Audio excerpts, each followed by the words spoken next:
ലോകത്തിന് മുമ്പിലെ വെറും പരിഹാസ കഥാപാത്രങ്ങളാണ് ഇപ്പം അമേരിക്കയും ഇസ്രായേലും. ഇറാൻ അതാ ഇപ്പം അങ്ങോട്ട് തീർക്കുമെന്ന് പറഞ്ഞു പോയ രണ്ട് രാജ്യങ്ങളും മൂട്ടിൽ നല്ല ഒന്നാം തരം മിസൈൽ കയറിയിട്ട് ഇപ്പം ചൊറിഞ്ഞുകൊണ്ടിരിക്കുന്ന ഒരു അവസ്ഥ. അതായത് ലോകരാജ്യങ്ങളുടെ സപ്പോർട്ട് മൊത്തം ഇറാൻ്റെ ആയത്തുള്ള അലി ഖാംനയെ ഒരു പ്രകോപനം ഇല്ലാണ്ട് അങ്ങോട്ട് കയറി അറ്റാക്ക് ചെയ്ത് കളഞ്ഞ്, അല്ലെങ്കിൽ എന്താ പറയുക, ജീവിതം എടുത്തു കളഞ്ഞ്, അദ്ദേഹത്തിൻ്റെ കുടുംബത്തിൻ്റെ ജീവിതം എടുത്തു കളഞ്ഞിട്ട് ഞങ്ങൾ യുദ്ധത്തിൽ ജയിച്ചേ എന്ന് പറഞ്ഞ് 3 മാസം യുദ്ധം ചെയ്ത് അവസാനം അങ്ങോട്ട് പോയി കാല് പിടിച്ചിട്ട് ഞങ്ങൾക്ക് ഡീല് വേണം എന്ന് പറയേണ്ടി വരുന്നൊരവസ്ഥ. എന്നിട്ട് ഇപ്പം 2 കോടി ആളുകൾ കഴിഞ്ഞ ഇനി വരുന്ന 6 ദിവസത്തിൻ്റെ ഇടയ്ക്ക് 2 കോടി ആളുകൾ ലോകത്തിൻ്റെ പല ഭാഗത്തു നിന്നും ഇറാനിലോട്ട് ഈ ഖാംനയുടെ എന്താ പറയുക ഫ്യൂണറൽ ചടങ്ങിന് വരുന്ന ഒരു കാഴ്ച. സത്യത്തിൽ ഇത് കാണുമ്പം അങ്ങോട്ട് വരുന്ന ആളുകളുടെ ഒഴുക്ക് കാണുന്ന സമയത്ത് തൊലി ഇങ്ങനെ ഉരിയുന്ന 2 ആളുകളുണ്ട്. ഒന്ന് ട്രംപും ഒന്ന് നെതന്യാഹു ആയിരിക്കും.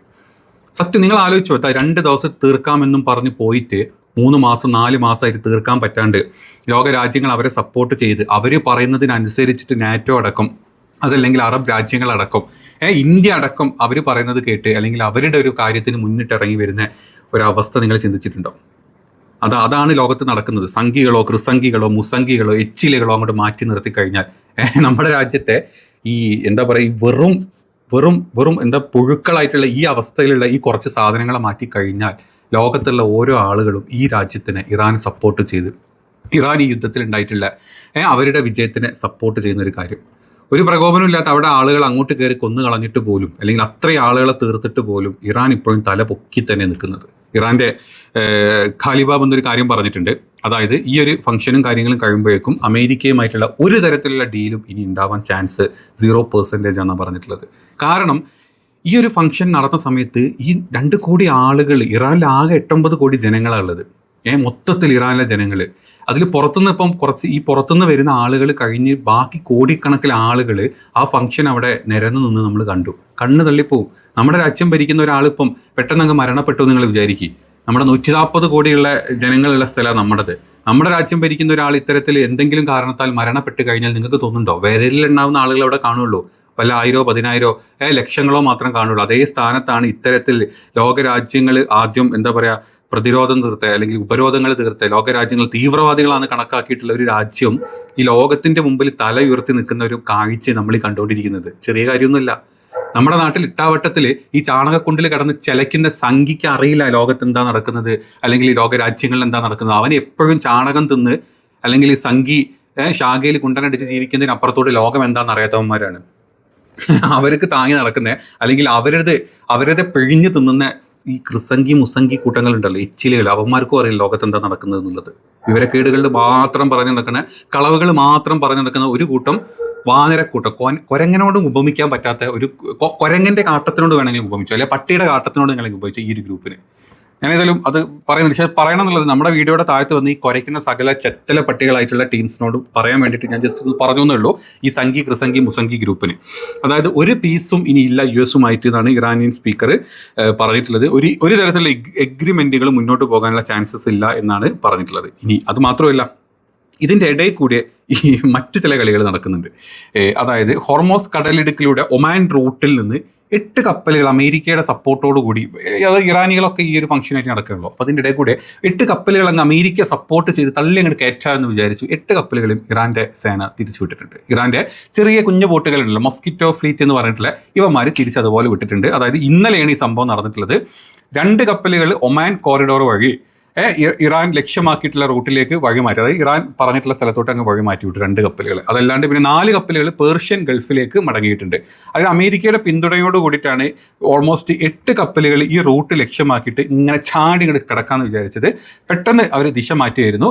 അതായത് ഇറാനിയൻ റൂട്ട് ഉപയോഗിച്ചിട്ട് ബ്ലൂംബർഗാണ് ഇന്നലെ ഈ റിപ്പോർട്ട് പുറത്തോട്ട് വിട്ടിട്ടുള്ളത്. ഇതിൻ്റെ സാറ്റലൈറ്റ് ദൃശ്യങ്ങളും കൂടെ സ്ഥിരീകരിച്ചിട്ടുണ്ട്. ഈ റൂട്ട് IRGC പെട്രോളിയം നടത്തുന്ന ബോട്ടുകളുടെ സാന്നിധ്യവുമായി പൊരുത്തപ്പെടാത്തതാണെന്നും സുരക്ഷിതമായിട്ടുള്ള ഇറാനിയൻ റൂട്ട് ഇല്ലാത്തത് കൊണ്ട് മറ്റ് പാതകൾ ഉപയോഗിക്കുന്ന കപ്പലുകൾ IRGC നേരിട്ടിട്ട് അവർക്ക് റേഡിയോ വഴി മുന്നറിയിപ്പുകൾ നൽകിയിട്ടാണ് ഇവരെ വഴി മാറ്റി വിട്ടതായിട്ട് പറയുന്നുള്ളത്. ഇവർ വിചാരിച്ചു IRGC ഇതോടെ തീർന്നു, എല്ലാം തീർന്നു, ഇപ്പം ഇനി ഇറാനികൾ അവിടെ കരച്ചിലും പിഴിച്ചിലായിട്ട് അവരെ പരമോന്നത നേതാവ്, മരണപ്പെട്ടുള്ള പരമോന്നത നേതാവും അല്ലെങ്കിൽ അവരുടെ കുടുംബമൊക്കെ ആയിട്ട് അങ്ങ് പോകുമെന്ന് വിചാരിച്ചു. ആ ചാൻസിൽ അങ്ങോട്ട് ക്രോസ് ചെയ്യാൻ പോയതായിരുന്നു. എല്ലാത്തിനും തിരിച്ച് വിട്ടിട്ടുണ്ട്. നിങ്ങൾ എന്താ വിചാരിച്ചത്? ഇറാൻ വെറുതെ അങ്ങ് നിൽക്കുന്നു. ഇറാൻ 8 കോടി ആളുകൾ ഇവിടെ ഉണ്ട്. 8 കോടി ആളുകളും ഈ ഒരു ഫംഗ്ഷനിൽ പങ്കെടുത്താലും അപ്പുറത്ത് അമേരിക്ക തീർത്തു എന്ന് പറയുന്ന നേവിയും അതുപോലെ തന്നെ വ്യോമയാനവും അതുപോലെ തന്നെ മറ്റ് ഈ ഗ്രൗണ്ട് ടോപ്പേഴ്സും എല്ലാം റെഡി ആയിട്ട് നിൽക്കുകയാണ്. ഏത് സമയം ഒരു യുദ്ധം വന്നു കഴിഞ്ഞാൽ ഞങ്ങൾ അടിക്കാൻ റെഡി ആയിട്ടിരിക്കുന്ന ഗ്രൂപ്പ് ഓഫ് ആളുകളാണ് ഈ ഇറാനിലുള്ള ആളുകൾ. നിങ്ങൾക്ക് ഇറാനികളുടെ സ്നേഹവും അതുപോലെ തന്നെ ഇറാനികളുടെ പ്രതികാരവും നിങ്ങൾക്ക് അറിയാത്തത് കൊണ്ടാണ്. ഇപ്പം ഇന്നത്തെ ഈ ഒരു ഫംഗ്ഷൻ്റെ സമയത്ത് ഇറാനിൽ തടിച്ചു കൂടിയ ആളുകൾ ഏറ്റവും കൂടുതൽ എന്താ പറയുന്നതോ തീർക്കണം. അതായത് അവരുടെ റിവെഞ്ചാണ്. അതായത് ഒരു യുദ്ധത്തിൽ ഏർപ്പെട്ട് യുദ്ധം അങ്ങോട്ടും ഇങ്ങോട്ടും നടക്കുമ്പോഴല്ല ഈ മരണപ്പെട്ടിട്ടുള്ളത്. അതായത് ഒരു സ്ഥലത്ത് വലിയ വലിയ ചർച്ചകൾ നടക്കുമ്പം ഈ അമേരിക്കയും ഇസ്രായേലും ഒരുമിച്ച് വന്നിട്ട് ഒരു 160 കുട്ടികളുള്ള സ്കൂളുകളടക്കം കുറേ പേരങ്ങ് കൊന്നു തീർത്താണ് ചെയ്തിട്ടുള്ളത്. ഒരു പേടിയും ഇല്ലാണ്ട് ഓഫീസുകൾ നേരെ വന്ന് പോയിട്ടുള്ള കാംനേനെ പോലത്തെ പരമോന്നത നേതാവിനെ പോലത്തെ ആളുകൾ അത് തീർത്തുകളെ ചെയ്തിട്ടുള്ളത്. അവിടെ നിന്നല്ലേ യുദ്ധം തുടങ്ങിയിട്ടുള്ളത്. അതുവരെ യുദ്ധം വരും എന്ന് വിചാരിച്ച സമയത്ത് ഒരു പ്രകോപനം ഇല്ലാണ്ട് യുദ്ധം സ്റ്റാർട്ട് ചെയ്ത ആളുകൾ അവർ. അതുകൊണ്ട് തന്നെ ഇത്തരത്തിലുള്ള ആളുകൾ ഭൂമിയിൽ വേണ്ട. അവർക്കെതിരെ അമേരിക്ക തൊലയണം, അല്ലെങ്കിൽ ഇസ്രായേൽ തൊലയണം, ട്രംപ് തൊലയണം, നെതന്യാഹു എന്ന് പറഞ്ഞാൽ ചെകുത്താൻ ചത്ത് ജീർണിച്ച് ചാവണം. ഈ ചിന്തകളോട് കൂടിയിട്ട് അവർ മുമ്പോട്ട് പോകുന്നത്. ഇറാനികൾ ഇതാണ് ഏറ്റവും കൂടുതൽ അവിടെ സ്ലോഗനായിട്ട് പാടിക്കൊണ്ടിരിക്കുന്നത്. അതങ്ങനെ തന്നെയല്ലേ വരുള്ളൂ. നമ്മുടെ രാജ്യത്ത് കയറി നമ്മുടെ നേതാവിനെ അങ്ങ് തീർത്ത് കളയുകയാണ്, അല്ലെങ്കിൽ നമ്മുടെ നേതാവിനെ കൊന്നു കളയുന്ന ഒരു അവസ്ഥ വന്നു കഴിഞ്ഞാൽ നമ്മളെ നാട്ടുകാർ, അല്ലെങ്കിൽ നമ്മളെ രാജ്യത്തെ ആൾക്കാർ എന്താ പറയുക, ആ ചെയ്തവനെ തിരിച്ച് തീർത്ത് കളയാനേ പറയുള്ളൂ. അത്ര തന്നെ. അപ്പോൾ അത് മൊത്തത്തിൽ അവരുടെ ഒരു ബ്ലഡിൽ അലിഞ്ഞു ചേർന്നിരിക്കുന്നല്ല, അവരുടെ ഒരു രാജ്യത്തിൻ്റെ നേതാവ് എന്നല്ല, അവരുടെ പരമോന്നത ആത്മീയ സാമൂഹിക എല്ലാം നിങ്ങൾ ഏത് കാറ്റഗറി എടുത്തോ അവരെ മുന്നോട്ട് നയിച്ച 35 വർഷമായിട്ട് മുന്നോട്ട് നയിക്കുന്ന ലോകരാജ്യങ്ങളുടെ ഉപരോധങ്ങളുള്ള സമയത്ത് പോലും മുമ്പോട്ട് നയിക്കുന്ന നേതാവിനെയാണ് ഇങ്ങനെ ഒരു അവസരത്തിൽ ഇല്ലാണ്ടാക്കിയിട്ടുള്ളത്. അതാണ് നമ്മൾ അവിടെ തടിച്ചു കൂടുന്ന ആളുകളുടെ ഉള്ളിലുള്ളൊരു ഇമോഷൻ കാണിച്ചുകൊണ്ടിരിക്കുന്നത്. ഈ CNN പോലത്തെ പല ഇന്റർനാഷണൽ മീഡിയാസ് ഇതാണ് ഏറ്റവും കൂടുതൽ റിപ്പോർട്ട് ചെയ്യുന്നത്. ഈ ഒരു ഫംഗ്ഷൻ കഴിഞ്ഞാൽ, 9-ാം തീയതി ഇത് കഴിഞ്ഞാൽ ഇറാനികളുടെ മനസ്സിൽ, അതായത് ഇറാൻ റെജീമിനെ ചേഞ്ച് ചെയ്യും, ഇറാൻ്റെ അകത്ത് ആഭ്യന്തര യുദ്ധം ഉണ്ടാക്കുമെന്നും പറഞ്ഞ ആളുകളുടെ മുഖത്തടിച്ചുകൊണ്ട് ആളുകൾ തടിച്ചു കൂട്ടിക്കൊണ്ടിരിക്കുക.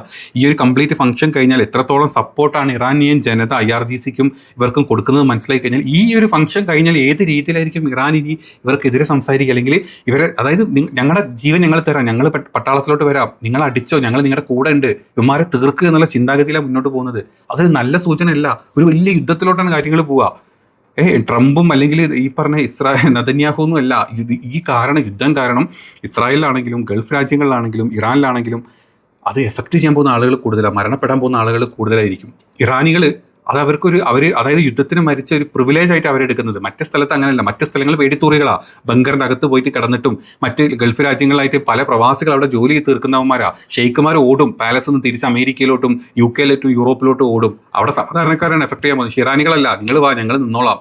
ആ ഒരു ചിന്താഗതിയിൽ ഇറാനികൾ ചിന്തിക്കുന്നത്. അത് നമ്മൾ ആദ്യം മനസ്സിലാക്കണം. അല്ല ഇവിടെ കിടന്ന് സംഘി ചലയ്ക്കുന്ന ചിലയല്ല അവിടെ നടക്കുന്ന കാര്യങ്ങൾ. കാരണം സംഘിയുടെ ഒരു മൂത്ത നേതാവ് ചത്ത് കഴിഞ്ഞാലുണ്ടല്ലോ വിരലെണ്ണ ആളുകളെ അവിടെ വരുള്ളൂ. പക്ഷെ അവിടെ അതല്ല, അവിടെ രാജ്യം മൊത്തം കൂടെ നിൽക്കും. അതാണ് ഡിഫറൻസ് അവിടെയും ഇവിടെയും തമ്മിലുള്ളത്. ഇനി ഈ ഒരു ഇമേജ് കണ്ട സമയത്താണ് മുസ്തഫ കാമിനി നേരിട്ട് ഈ ഒരു ഫംഗ്ഷന് അല്ലെങ്കിൽ ഈ ഒരു ഫ്യൂനറൽ ഫംഗ്ഷന് വന്നിട്ടുണ്ട് എന്ന് പല ആൾക്കാരും ഡിസ്കസ് ചെയ്ത് തുടങ്ങിയിട്ടുണ്ട്. പല ആളുകളും പറഞ്ഞു. പക്ഷേ ഇതങ്ങനെയല്ല. ആയത്തുള്ള അലി ഖാമിനിയുടെ മറ്റ് 3 മക്കളാണ് ഈ കാണുന്നത്. ഈ മറ്റ് 3 മക്കൾ ഈ മയ്യത്തിൻ്റെ കൂടെ നിസ്കാരത്തിനും ബാക്കി കാര്യങ്ങൾക്കും വന്നതിൻ്റെ ഇമേജാണ്. അതിൽ ഒരാളെ നമുക്ക് കൂടുതലായിട്ട് മുസ്തഫ കാമിനിയായിട്ട് ഒരു രൂപസാദൃശ്യമുള്ള ആളാണ്. അത് അദ്ദേഹത്തിൻ്റെ ജ്യേഷ്ഠനാണ്. അവരെ കണ്ടുകൊണ്ടിരിക്കുന്നത്. ഈ ഒരു വീഡിയോക്ക് ഇതിൻ്റെ ഇടയിൽ വന്നിട്ടുണ്ട് കേട്ടോ. കുറേ ആൾക്കാർ അത് ഡിസ്കസ് ചെയ്തുകൊണ്ടിരിക്കുന്നുണ്ട്. പക്ഷേ മുസ്തഫ കാമിനി അങ്ങോട്ട് വന്നിട്ടില്ല. കാരണം അത്രയും സെക്യൂരിറ്റി ത്രെട്ടും കാര്യങ്ങളൊക്കെ ഉണ്ട്. എന്തൊക്കെ നമ്മൾ പറഞ്ഞില്ല, ആ ഒരു സെക്യൂരിറ്റി ത്രെട്ട് അവിടെ ഉണ്ട്. കാരണം അങ്ങോട്ട് കയറി ഇത്ര ലോക നേതാക്കൾ അവിടെ ഉണ്ടെങ്കിലും, എത്ര വലിയ രാജ്യത്തെ നേതാക്കൾ അവിടെ ഉണ്ടെങ്കിലും ഇങ്ങനെ ഒരു ചാൻസ് കിട്ടിക്കഴിഞ്ഞാൽ അമേരിക്ക ഇസ്രായേൽ അതായത് തീർത്ത് കളയും. അല്ലെങ്കിൽ അമേരിക്ക ഇസ്രായേൽ അങ്ങോട്ട് കയറിയിട്ട് അവർ സ്ട്രൈക്ക് ചെയ്ത് കളയും. അപ്പം അത് ലോകരാജ്യങ്ങൾ ആരും മിണ്ടില്ല. കാരണം പേടിയാണ്. അമേരിക്കക്കും ഇസ്രായേലും വിധേയപ്പെട്ട്, നമ്മുടെ രാജ്യം അടക്കമുള്ള പല രാജ്യങ്ങളും വിധേയപ്പെട്ട് അവന്മാരുടെ അങ്ങനെ ആസനം താങ്ങി നിൽക്കുന്ന ആളുകളാണ്. അപ്പോൾ അവന്മാർ ഇവിടെ കയറി ഇത്തരത്തിൽ എത്ര ലോക നേതാക്കൾ അവിടെ ഉണ്ടെങ്കിൽ അവരൊക്കെ തീർത്ത് കളഞ്ഞാലും മിണ്ടൂല ബാക്കി രാജ്യങ്ങൾ. അവരൊക്കെ ചിലപ്പം ഷെയ്ഖുമാരും ബാക്കിയുള്ളവരൊക്കെ എന്ത് ചെയ്യും, ഒരു അപലപനീയൊന്നും പറഞ്ഞിട്ടുള്ള ഒരു പോസ്റ്റ് ഇടും, അതിൻ്റെ അപ്പുറത്തോട്ട് വരില്ല. അപ്പോൾ അത്തരത്തിലുള്ളൊരിതിൽ അമേരിക്കൻ ഇൻ്റലിജൻസ് അല്ലെങ്കിൽ ഈ പറഞ്ഞ പോലെ റഷ്യൻ ഇൻ്റലിജൻസും ചൈനീസ് ഇൻ്റലിജൻസുമാണ് ഏറ്റവും കൂടുതൽ ഈ ഒരു കാര്യത്തിനെ എതിർത്തത്. അല്ലെങ്കിൽ മുസ്തഫ കാമിനി അങ്ങോട്ട് വരുന്നതിൽ, പുള്ളിക്ക് പരിക്കുകളും കാര്യങ്ങളൊക്കെ ഉണ്ടെങ്കിലും അങ്ങോട്ട് വരാൻ പാടില്ല, വരരുത്, ഈ ഒരു ഇതിനോട്ട് വരാൻ പാടില്ല എന്ന് അവരാണ് ഏറ്റവും കൂടുതൽ ഇതിനെ കൺട്രോൾ ചെയ്തതെന്നൊക്കെ പറയുന്നുണ്ട്. ചില ന്യൂസുകളൊക്കെ വന്നു. ഞാൻ അതിൻ്റെ ആധികാരികത എത്രത്തോളം ഉണ്ട് ഇല്ലാത്തതുകൊണ്ടാണ് ഞാൻ പുറത്തോട്ട് അത് ഞാൻ കാണിച്ചു തരാത്തത് ഏത് ചാനലിലാണ് വന്നിട്ടുള്ളത് എന്നുള്ളത്. പക്ഷേ അവരും കൂടെ പറഞ്ഞിട്ടുണ്ട് അങ്ങോട്ട് അറ്റൻഡ് ചെയ്യാൻ പാടില്ല എന്നുള്ള ഒരു മുൻകരുതൽ കൊടുത്തിട്ടുണ്ട് എന്നുള്ള ചില വാർത്തകളും ഇതിനിടയിൽ കൂടെ വരുന്നുണ്ട്. അപ്പോൾ ഇങ്ങനെയാണ് ഇപ്പം ഇറാനിൽ ഇപ്പം നടന്നുകൊണ്ടിരിക്കുന്നത്. നിങ്ങൾ കുറേയൊക്കെ വീഡിയോസ് പലരും കണ്ടു കാണും, പല ചാനലുകളിലൊക്കെ വന്നിട്ടുണ്ട്. ചാനലിൽ വരാത്ത ചില വീഡിയോസാണ് ഞാനിപ്പോൾ നിങ്ങൾക്ക് ഇങ്ങനെ സൈഡിൽ കാണിച്ചുകൊണ്ടിരിക്കുന്നത്.